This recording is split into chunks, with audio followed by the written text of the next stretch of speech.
I'm Justin with Black Mill Forestry and Land Management, and this video is just a preview of a project that we're going to be taking on. This is the before side of the project with a little section of land that we're going to work on and show you the results of after the fact.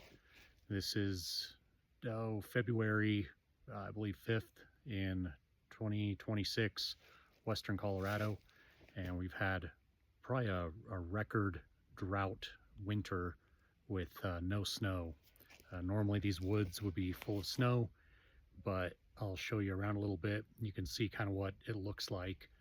The biggest problem with it is there's just a heavy overgrowth. This property's been let go for a long time, and the overgrowth has taken over, which has added to the abundance of fuels that could result in a pretty bad forest fire. And looking forward to this summer of what's possibly coming our way, we want to get this area cleaned up and made safer. But one of the big objectives we have is that at Black Mill Forestry, we don't want to necessarily look at every project of a clear cut for just fire mitigation. It's really about good forestry practices and taking care of the trees that are here. There's some really nice old growth trees. The tree that the camera's sitting in right now is a really wonderful apricot tree, and it's pretty much snuffed out by the pinyon junipers around it.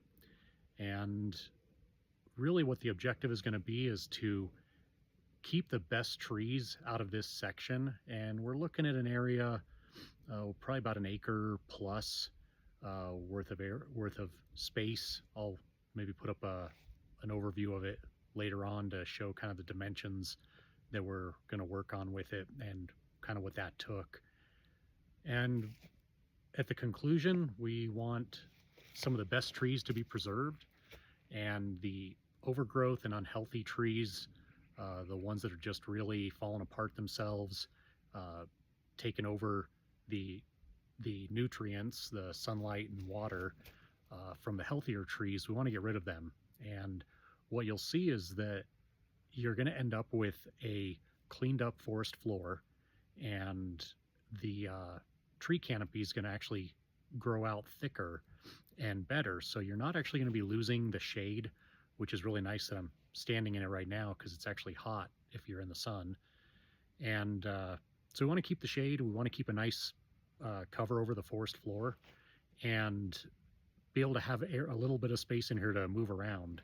There's livestock on the property, so those animals forage through here, and ideally if we can get a little bit more grass growth, it's going to really help out with some feed for the animals and just make it a nice place to where you can walk through here and not be ducking and dodging underneath branches and getting swept off an animal if you happen to go for a ride. So I'll go ahead and take you down here and show you another video with just a little bit more detail of what these woods look like currently, and then the follow-up videos will be an after of what the finished product looks like.